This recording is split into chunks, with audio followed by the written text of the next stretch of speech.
¿Qué tal? Saludos, buenas noches. Bienvenidos a la emisión estelar del Noticiero Nacional de la Televisión Cubana. Buenas noches, gracias por su compañía. De inmediato los titulares. Envían Raúl y Díaz Canel ofrendas florales en ocasión del Día de los Mártires de la Patria. Analiza primer ministro cubano complejo escenario epidemiológico de La Habana. Asciende a 200 el número de heridos en Palestina por la represión de las fuerzas israelíes. Y este 30 de julio, Día de los Mártires de la Revolución Cubana, el pueblo de Santiago de Cuba le rindió tributo a Fran País García, líder de acción y sabotaje del movimiento 26 de julio, y a Raúl Pujol Arencibia, ambos asesinados por esbirros de la dictadura de Fulgencio Batista hace 64 años. Ofrendas florales en nombre del general de ejército Raúl Castro Ruz y del primer secretario del Comité Central del Partido Comunista de Cuba y presidente de la República Miguel Díaz Canel Bermúdez distinguieron el homenaje a los combatientes caídos por la definitiva independencia de la nación en el cementerio patrimonial Santa Ifigenia de Santiago de Cuba. Ni los honores ni la remembranza en el callejón del Muro alivian el dolor en el alma de los viejos clandestinos por la muerte de Fran País García y Raúl Pujol Arencibia. Era 30 de julio de 1957 cuando corría la sangre rebelde por las paredes y cañadas de este sosegado sitio de la urbanización santiaguera. Han transcurrido 64 años de aquel crimen y solo el pueblo sabe ahuyentar a la muerte de este rincón alzando su pedestal a la honra. Fran tenía 22 años de edad. El comandante de la revolución, Ramiro Valdés Menéndez, viceprimer ministro de la República, ha presidido el tributo de recordación junto a las autoridades del territorio y santiagueros de varias generaciones. ¡Presenten armas! La Guardia de Honor y la ceremonia militar personificaron el luto en el cementerio Santa Ifigenia. Ninguna tumba de un mártir caído se quedó sin flores. Hasta la sepultura de Fran País, quien fuera el coordinador nacional del movimiento 26 de julio, llegaron las ofrendas del general de ejército Raúl Castro Ruz y del primer secretario del Partido Comunista de Cuba y presidente Miguel Díaz Canel Bermúdez. Los desaparecidos físicamente tras el asalto al cuartel Moncada fueron honrados con flores a título de Raúl, del mandatario cubano, de la Asamblea Nacional del Poder Popular y del pueblo santiaguero. Todos los caídos durante la insurgencia, como los hermanos Díaz, recibieron el respeto de los soldados presentes. La fragancia de rosas llena las horas del Camposanto este 30 de julio. Desde Santiago de Cuba, Cusco Tarradel, Sistema Informativo de la Televisión Cubana.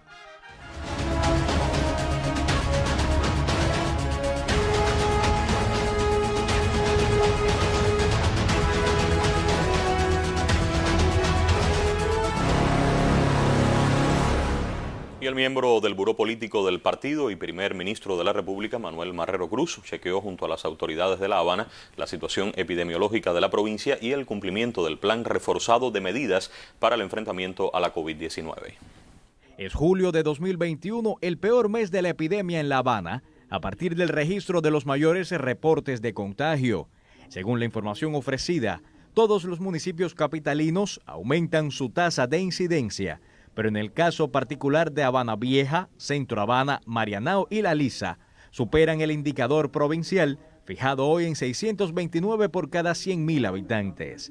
Según explicó Portal Miranda, de los casos positivos que reporta a diario la capital, entre el 72 y el 75% están vacunados y el 63% de los contagios tienen fuente intradomiciliaria.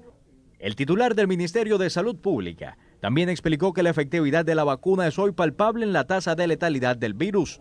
La Habana, con el 75,9% de su población mayor de 19 años ya vacunada, sitúa ese indicador en 0,59, por debajo de la nacional. En cuanto a los protocolos sanitarios, se refuerza el trabajo de los especialistas de la salud en función de las pesquisas. Además de ello, el mayor reto que posee hoy el sector radica en la sistematicidad y rigor de la atención a los pacientes ingresados en el hogar. El primer ministro cubano insistió en que el sistema primario de salud tiene la responsabilidad de darle el seguimiento especializado a esos pacientes a la altura de la atención en un centro hospitalario. Eduardo Cedeño Milán, Sistema Informativo de la Televisión Cubana. El Ministerio de Salud Pública de Cuba confirmó hoy el diagnóstico de 8.736 nuevos casos positivos a la COVID-19 y lamentó el fallecimiento de 65 personas en las últimas horas por complicaciones derivadas de la enfermedad. Con estas cifras, la mayor de las Antillas exhibe un desfavorable comportamiento de la COVID-19, un escenario epidemiológico que nos indica la necesidad de incorporar con responsabilidad las medidas de protección. Cuba amanece con 89.867 pacientes ingresados, una cifra elevada, 42.924 sospechosos, en vigilancia 3.782 y nuevamente el número de activos, el número de confirmados activos que se encuentran ingresados se vuelve a incrementar, 43.161. Según las autoridades sanitarias, para la detección de la enfermedad se estudiaron la jornada anterior más de 50.000 muestras. Sus resultados arrojaron una alta transmisión del virus, caracterizada por el predominio de los casos autóctonos. De los 8.736, 8.675 son consecuencia de la transmisión autóctona de la enfermedad. Se incrementa el número de pacientes importados, de casos importados, que se diagnostican en Cuba ayer, 61, que vamos a ver más adelante sus particularidades.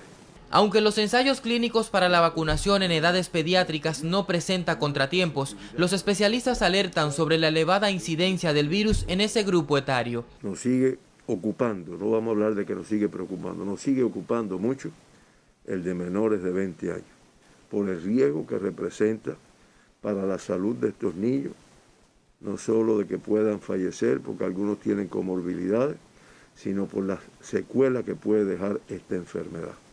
1.694 menores de 20 años y en edades pediátricas la elevada cifra de 1.582. Ante esta situación, las autoridades sanitarias alertan sobre la dispersión del virus y reiteran la necesidad de cumplir estrictamente los protocolos de bioseguridad. Leonardo Ferrer Llopis, Sistema Informativo de la Televisión Cubana.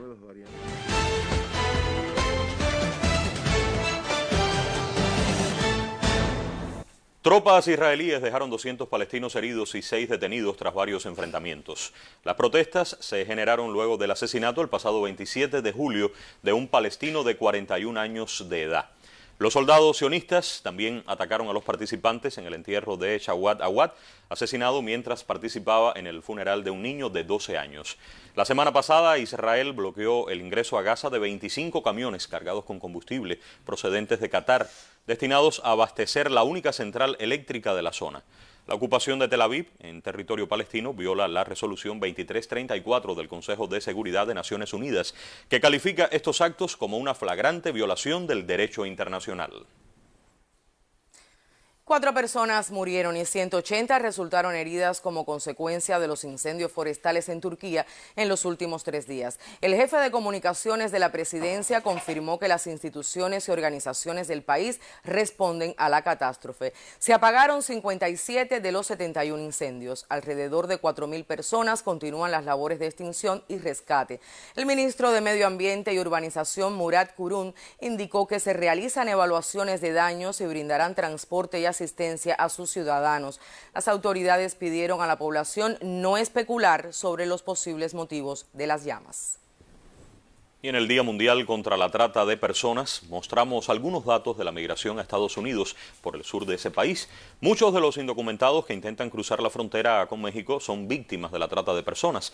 Solo en junio las autoridades estadounidenses arrestaron a más de 188.000 migrantes que estaban indocumentados. En lo que va de año fiscal, la cifra se eleva a más de 1 millón de personas. La administración Biden llega así a un récord de arrestos, mientras mantiene la misma política de su antecesor Donald Trump. Las patrullas fronterizas expulsan a los migrantes sin reconocerles el debido proceso legal. La situación ha generado récord de fallecidos al tratar de cruzar la frontera de manera irregular. El presidente de Perú, Pedro Castillo, nombró a 16 de los 18 ministros de su gobierno. En su cuenta en Twitter, el mandatario afirmó que su nuevo gabinete tiene un compromiso con Perú y con ningún otro interés. Hoy Castillo participó en el desfile cívico-militar, una de las fiestas tradicionales más aclamadas por el pueblo de ese país. La parada se celebró sin presencia de público por las medidas sanitarias ante la COVID-19.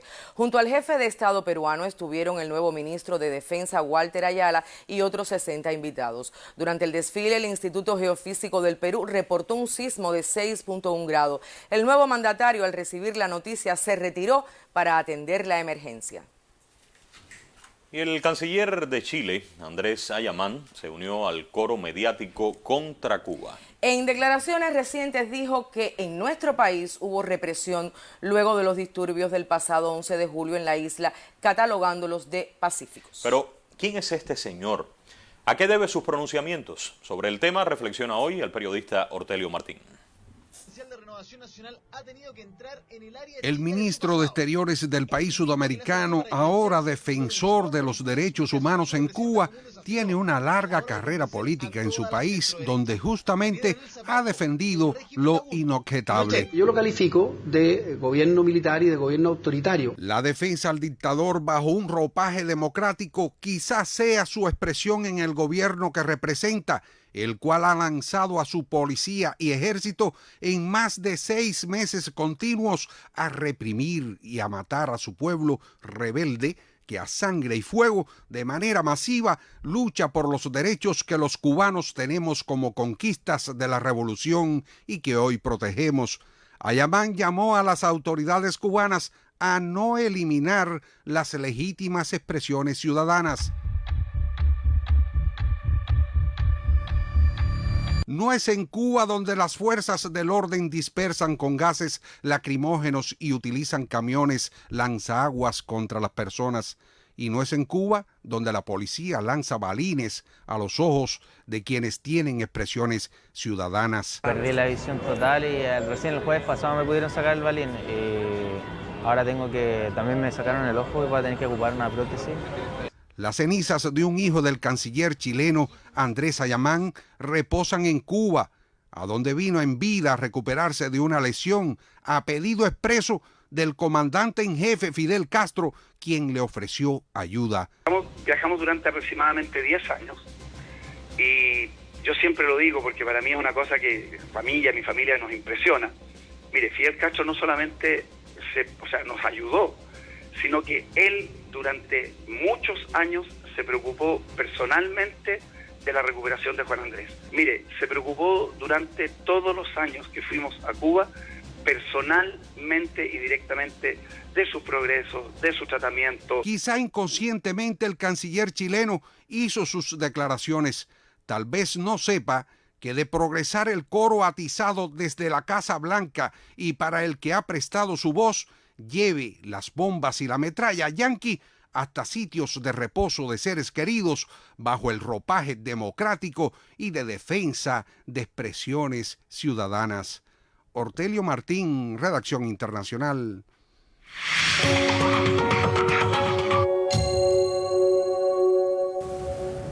El Grupo de Puebla conmemoró sus 2 años de fundado con una cumbre virtual. Presidentes y líderes de la región estuvieron presentes. El político fundador del Partido de los Trabajadores de Brasil, Aloysio Mercadante, afirmó que la alianza condenará siempre el bloqueo de Estados Unidos contra Cuba y mantendrá la solidaridad con su pueblo. El miembro del Buró Político del Partido Comunista de Cuba y ministro de Relaciones Exteriores de la República, Bruno Rodríguez Parrilla, envió una felicitación al Grupo de Puebla. En su cuenta en Twitter, el canciller cubano escribió: valoramos muy especialmente el reconocimiento a la heroica resistencia del pueblo de Cuba y su apoyo contra la campaña político-comunicacional del gobierno de los Estados Unidos. Reciban un entrañable saludo y una fraternal felicitación en su 2º aniversario de fecunda labor. Las crisis de múltiples dimensiones que enfrentamos han profundizado la desigualdad en nuestra región. El imperialismo estadounidense intensificó sus acciones para subvertir la voluntad popular y ejercer su dominación y hegemonía.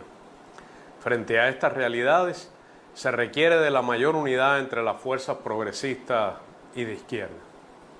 Es en ese contexto en el que la voz del Grupo de Puebla, junto a otros espacios y foros como el de Sao Paulo, ha sido necesaria y efectiva para advertir y rechazar los intentos por subvertir la voluntad popular o contener la resistencia de los pueblos. Los liderazgos y organizaciones de izquierda y progresistas están acechados por procesos judiciales políticamente motivados, muchos de ellos instigados y fabricados en Washington. Varios de los integrantes del Grupo de Puebla han sido víctimas de escandalosos procesos. El Grupo de Puebla, con razón, ha identificado el enfrentamiento a esta herramienta del imperialismo y las oligarquías como una línea de acción. El miembro del Buró Político y ministro de Relaciones Exteriores de Cuba, Bruno Rodríguez Parrilla, agradeció hoy al pueblo boliviano y a su presidente Luis Arce por la solidaridad mostrada hacia la nación caribeña. En su cuenta en Twitter, el canciller cubano expresó gratitud por la donación de jeringuillas, alimentos e insumos de bioseguridad enviados por la nación sudamericana para enfrentar la pandemia. El donativo llegó hace pocas horas a la capital cubana. La aeronave del Estado Plurinacional de Bolivia trasladó 2,5 toneladas de jeringuillas desechables, 16,5 de alimentos y una de insumos de bioseguridad.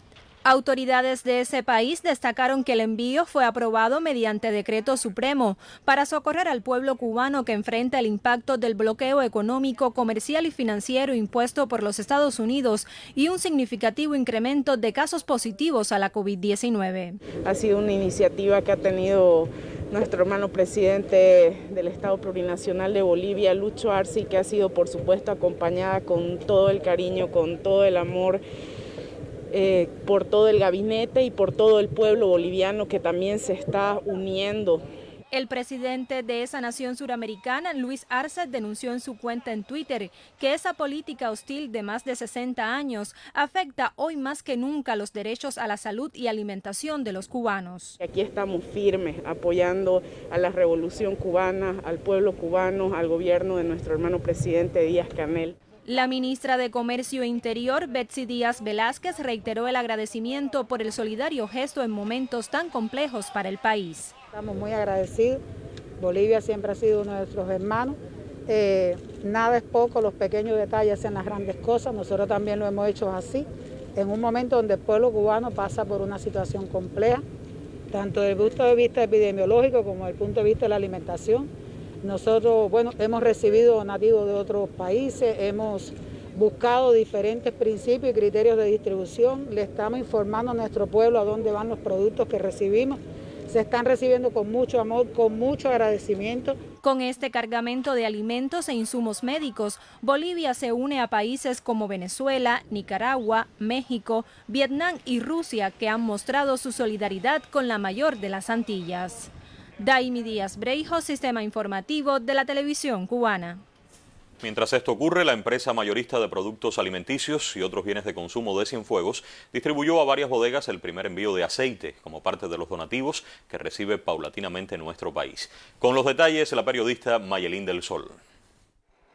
Es la primera carga del donativo que llegó a Cienfuegos con poca estadía en puerto, así como en los almacenes de la empresa mayorista de productos alimenticios y otros bienes de consumo. Ayer noche recibimos el aceite donativo para repartir en la provincia de Cienfuegos. Nosotros tomamos la estrategia del primer municipio que vamos a entregar, es el municipio de Cumanayagua, teniendo previsto la zona urbana y la montaña, que es el Plan Turquino. Para que se articule bien todo el mecanismo de la distribución y la entrega, aquí las autoridades gubernamentales supervisaron las estrategias previstas en cada una de las zonas comerciales a las que llegará este aceite sin costo alguno para la población. Determinamos en conjunto con la empresa de comercio y el gobierno, el Consejo de Defensa de aquí de Cienfuegos, de entregar a un consejo popular que es el minimercado de Ubulqui, por la situación que tiene de la COVID, y priorizar ese minimercado de aquí de Cienfuegos, que es el único que vamos a priorizar. El resto del producto lo vamos a recibir en el día de mañana 31 y en el día de mañana mismo lo vamos a distribuir. Todo muy rápido. Todo muy rápido. Todo rápido, nosotros tenemos todo previsto con transporte, los camiones, los trabajadores, que vamos a trabajar el sábado y en caso del domingo que nos quede producto para distribuir en estos municipios que son más distantes. Aquí unos 20.000 núcleos se beneficiarán con esta primera entrega del donativo que solidariamente varias naciones enviaron a Cuba, mientras continúa todo listo para garantizar una rápida distribución cuando arribe la próxima carga a Cienfuegos.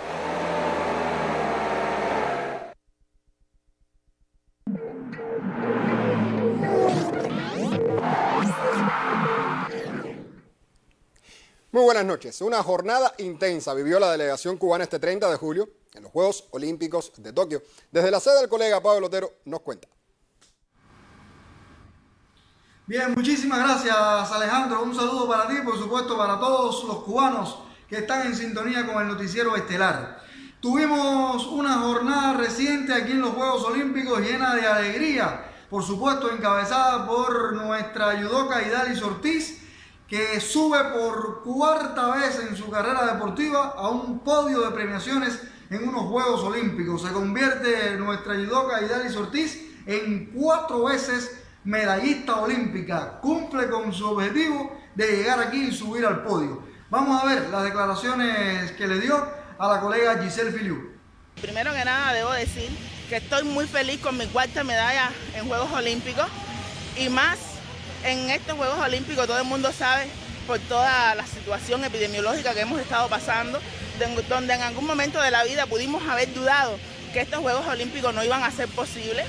Podemos decir que hemos tenido solamente 2 meses y medio de preparación, donde he llegado y alcanzado una medalla de plata muy meritoria para mí. Pero nada, una vez más demostrando que sí se puede y siempre ayudo aportando su granito de arena. Realmente estoy muy contenta con esta 4ª medalla. En esta jornada también 3 boxeadores aseguraron medallas, así que ya Cuba tiene 5 medallas, 2 plasmadas que son el bronce de Rafael Alba y la plata de Idalis Ortiz, y otras 3 que pueden todavía cambiar de color, que fueron la de nuestros boxeadores Roniel Iglesias, Arlin López y Julio César La Cruz. Por cierto, el capitán del equipo, en una pelea que tuvo una gran expectativa porque enfrentó a un contrincante que se formó en nuestra escuela cubana de boxeo y que ahora representa a España, pero que dio declaraciones previas más de la cuenta, diría yo. Y bueno, Julio le respondió primero encima del ring y también después en las cámaras. Veamos qué fue lo que dijo Julio César La Cruz. Donde enfrentará al brasileño Abner Teixeira. Esto será el día 3 de agosto. La pelea fue buena, buen combate. Lo que se impuso favorito, se impuso el favorito que tenía que haber ganado. Y todo se hace por Cuba y por la Revolución Cubana. La presión, ¿cómo influyó en el desarrollo del combate? No hay presión. Cada boxeador cubano que sale a pelear al exterior tiene la calidad para llegar a discutir el torneo junto a nosotros. Fue un buen combate, lo que yo saqué mi mejor parte y creo que la victoria está aquí. Ahora es seguir enfocados y concentrados en lo que se aproxima. Estamos en el cuadro de medallas, pero hay que cambiar el color de la medalla y seguir y brindar el mejor de mí cada día. Bueno, en esta jornada que está por comenzar, que van a tener durante toda la noche y en el transcurso de la madrugada, seguirá el deporte rey, el atletismo. Ya está en desarrollo las eliminatorias de los 400 metros con vallas con Surian Echeverría. Está por comenzar las preliminares del lanzamiento del disco, donde estará nuestra abanderada Yaimé Pérez y también Denia Caballero. Y bueno, más avanzado ya en la madrugada, al filo de las 6 antes meridiano, tendremos las eliminatorias del salto de longitud con Juan Miguel Echeverría, con Michael Mazó y con Lester Lescay. Y al filo de las 7 de la mañana, las semifinales de los 800 metros planos con Rosemary Almanza. En el boxeo vamos a tener después de las 5 de la mañana a Giovanni Beitía y Andy Cruz, que son los que quedan por subir al ring, por debutar aquí en los Juegos Olímpicos. En las pesas estará Olfide Sáez y en el tiro tendremos a Eilis de la Cruz en su fuerte, en el rifle a 3 posiciones. Es lo que le depara a Cuba en esta jornada que está por comenzar aquí en la capital japonesa. Devuelvo la señal, Alejandro, a los estudios centrales del noticiero estelar. Gracias, Pavel. Así es, estaremos al tanto de lo que puede acontecer en esta jornada con los atletas de nuestro país. Punto final para los deportes. Buenas noches. También para ti, Alejandro. El canciller cubano Bruno Rodríguez Parrilla expresó en su cuenta en Twitter el sincero agradecimiento al pueblo y gobierno vietnamitas y a las autoridades de Hanoi por el donativo de 12.000 toneladas de arroz para nuestro país, muestra de las relaciones de hermandad entre ambas naciones. Sobre las muestras de solidaridad y los futuros proyectos de colaboración, dialogó el embajador de Vietnam en Cuba, Le Tian Tung, con un equipo de este noticiero. Desde el 2 de diciembre de 1960, los líderes históricos Fidel Castro y Ho Chi Minh consolidaron las relaciones entre Cuba y Vietnam. Ambos países trabajan para defender los justos intereses y contribuir a esfuerzos comunes por la paz, la solidaridad y desarrollo de ambas regiones. Así lo expresó Le Tian Tung, embajador de ese país asiático en la nación caribeña. Para Vietnam, la solidaridad en apoyo a Cuba es una orden del corazón de cada vietnamita. Y siempre compartimos lo que tengamos, ambos países, Cuba y Vietnam. Ayer mismo, el 29 de julio, nuestro primer ministro presidió en Hanoi un acto de entrega simbólica de las 12.000 de toneladas de arroz, que es un obsequio modesto en el sentido material, pero lleno de solidaridad y hermandad. El diplomático vietnamita destacó algunos aspectos en la relación con Cuba, específicamente las 4 conversaciones telefónicas durante los últimos 8 meses entre los máximos dirigentes de ambos partidos. Asimismo, ratificó su apoyo a la revolución cubana y rechazó el bloqueo unilateral que impone Estados Unidos. Nuestra consecuente e invariable posición de Vietnam en demandar el fin de inmediato del bloqueo y embargo unilateral impuesto contra Cuba, así como nuestro firme apoyo a la causa de la Revolución Cubana. El embajador también comentó sobre el estado de los proyectos económicos en áreas como ciencia y tecnología, salud, educación, agricultura, comercio, turismo, entre otras. Ambos países están a punto de firmar el plan de acción conjunto para implementar la agenda económica bilateral del periodo 2020-2025, que cubre la cooperación entre los dos países en los 18 sectores. En el campo diplomático seguimos trabajando estrechamente y también aportar nuestra contribución a la lucha de la comunidad internacional por un mundo cada día más justo. Dos pueblos distantes, pero unidos por la solidaridad, la justicia y el internacionalismo. Lisbeth Penin Matos, Sistema Informativo de la Televisión Cubana. Esta tarde llegó al puerto de La Habana el buque Libertador de la Armada de México, que transportó alimentos como parte de la ayuda solidaria para Cuba enviada por el gobierno de Andrés Manuel López Obrador. Asistieron a la ceremonia de bienvenida el ministro cubano de Comercio Exterior e Inversión Extranjera, Rodrigo Malmierca Díaz, y el embajador de México en Cuba, señor Miguel Díaz Reynoso. México concreta su ayuda solidaria a Cuba. Este primer buque con cargas de alimentos salió de Veracruz el pasado 27 de julio. En sus bodegas, más de 600 toneladas de frijoles en diferentes formatos. El embajador de México en Cuba destacó que esta operación marítima es muestra del apoyo y de la amistad del gobierno y el pueblo azteca hacia las cubanas y cubanos. Son testimonio de amistad, son testimonio de gratitud, son testimonio de solidaridad. Eso es lo que pidió el presidente López Obrador, que Cuba tenga lo que necesita en este momento. Y eso es lo que viene hoy en este barco. Esta es una ayuda, como la definió el presidente de México, sin manejo político intervencionista. El pensamiento del mandatario fue reafirmado en la ceremonia. Reiterar la convicción, la certeza de que Cuba solo quiere vivir en paz y que en esa batalla no están solos. México les acompaña. Cuba, como expresó el ministro de Comercio Exterior e Inversión Extranjera, Rodrigo Malmierca Díaz, agradece la ayuda y la cooperación mexicana. vamos a recibir otras ayudas de México en los próximos días. Y en este sencillo acto oficial, pues le agradecemos a nombre de nuestro gobierno, a nombre de nuestro pueblo, por esta desinteresada y solidaria ayuda. Y estamos seguros de que la vamos a utilizar bien, la vamos a distribuir de manera gratuita a nuestra población y vamos a aprovechar estos gestos de amistad, retribuyéndolos también en la medida de lo posible con nuestro propio esfuerzo en favor de la cooperación entre nuestros dos países. La descarga de este buque está planificada para realizarse en menos de 48 horas. Este domingo 1 de agosto se prevé la llegada de otro buque al puerto de La Habana con ayuda solidaria del gobierno y el pueblo de México. Bernardo Espinosa, Sistema Informativo de la Televisión Cubana.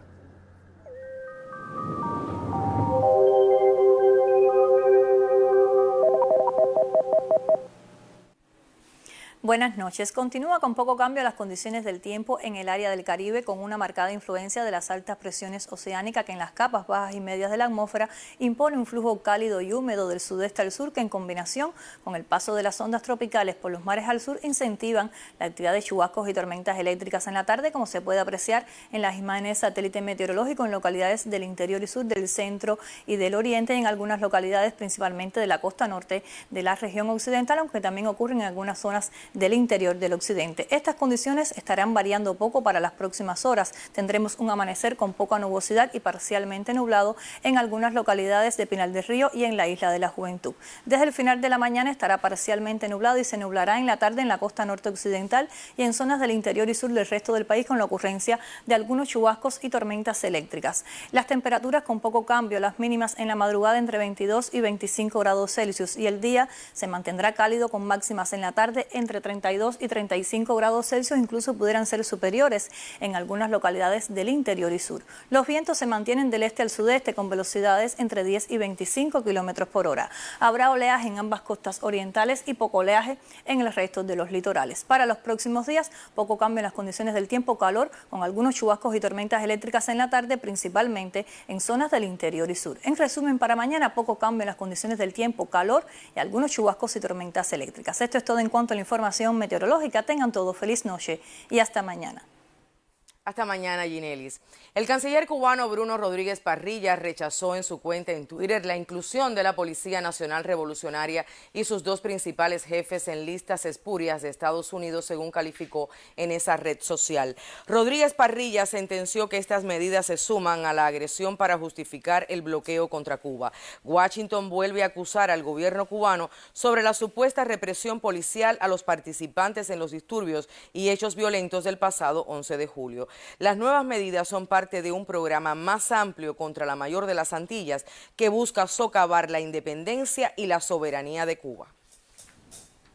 Y es bueno precisar que el gobierno de Estados Unidos, con el Departamento de Estado a la cabeza, es quien continúa empeñado en una campaña global para que la comunidad internacional condene a la revolución cubana por los sucesos del pasado 11 de julio. Así es, Humberto. Manipulaciones, chantajes, mentiras y noticias falsas están a la orden del día, pero hasta ahora, ¿qué ha logrado la administración Biden? Con el análisis del tema hoy en nuestro estudio, el colega Jorge Legañoa. Buenas noches, Legañoa.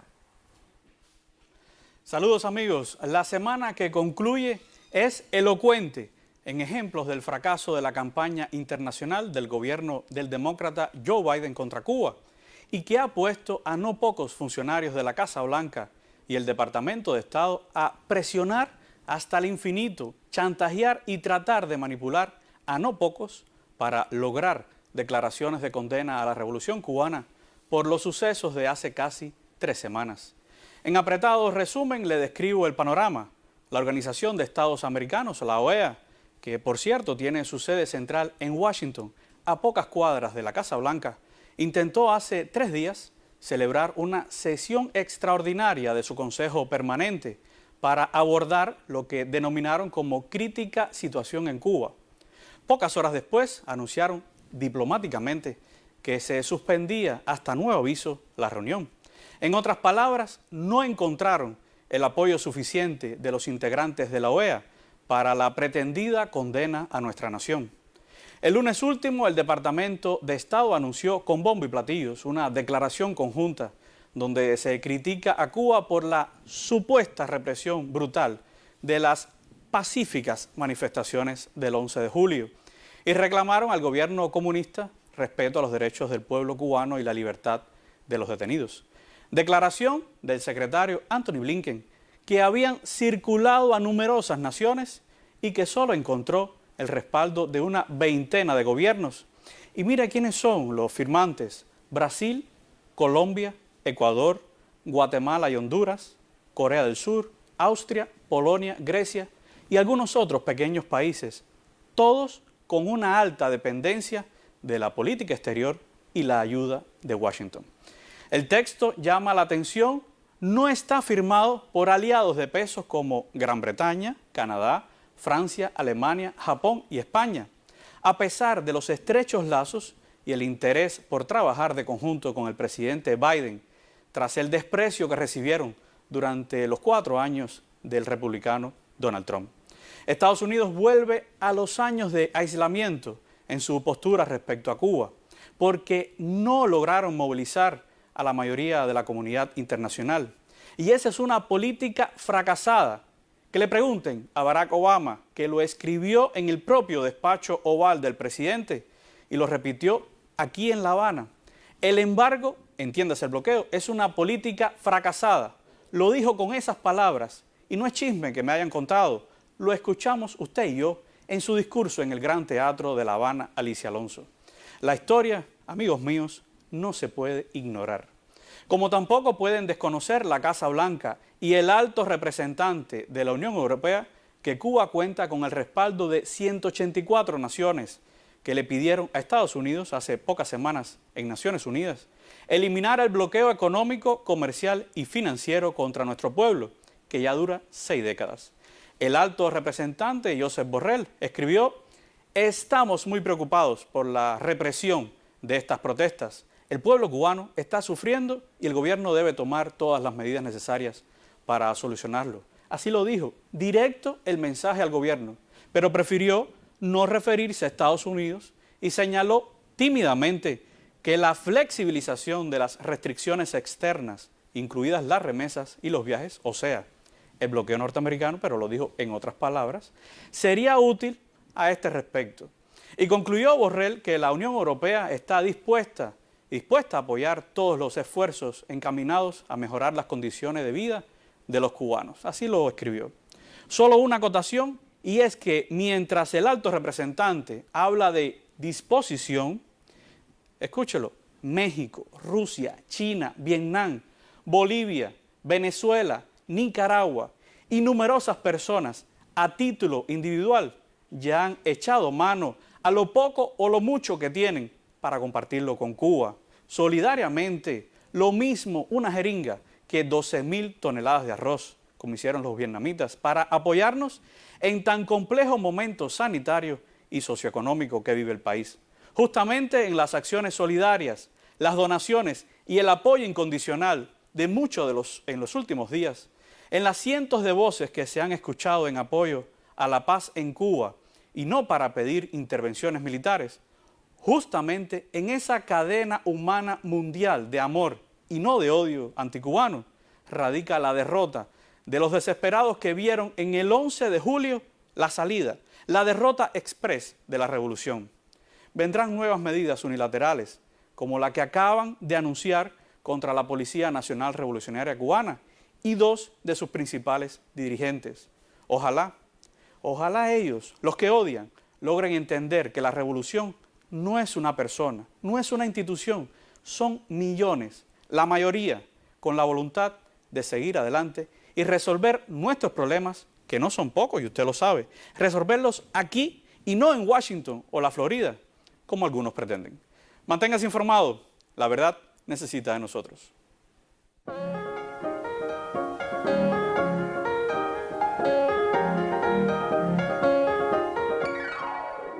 Buenas noches. La Asociación de Escritores de la UNIAC dio a conocer en esta jornada a los ganadores de los Premios David de Literatura 2021, uno de los certámenes más importantes para los escritores inéditos en Cuba.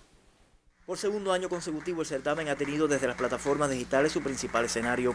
Desde esta vía alternativa se hicieron públicos los resultados de la edición 54, que convocó a los géneros de poesía y cuento de ciencia ficción, con 50 y 22 obras en concurso respectivamente. Este concurso siempre ha sido muy poderoso en el sentido de llamar obras a concursar, porque es una oportunidad de publicación y sobre todo de primera publicación. El sello editorial Unión, perteneciente a la UNIAC, publicará posteriormente las obras premiadas que otorgó el laudo en poesía a la holguinera Ana García Ramos por reconstrucción de matrices progresivas, mientras que en cuento de ciencia ficción mereció el reconocimiento el volumen Las azules colinas de Europa de Natalia Hernández de Matanzas. El presidente de la UNIAC, Luis Morlote, destacó la importancia de preservar ese espacio que estimula y propicia la confrontación de jóvenes escritores cubanos, al tiempo que llamó la atención sobre el modo particular en que este año crece el interés por la participación. Roylan Pardo Cabrera, Sistema Informativo de la Televisión Cubana. Continuamos con noticias de interés para los jóvenes artistas. POSIT, el evento que visibiliza el arte emergente en Cuba, extiende la convocatoria de su 8ª edición.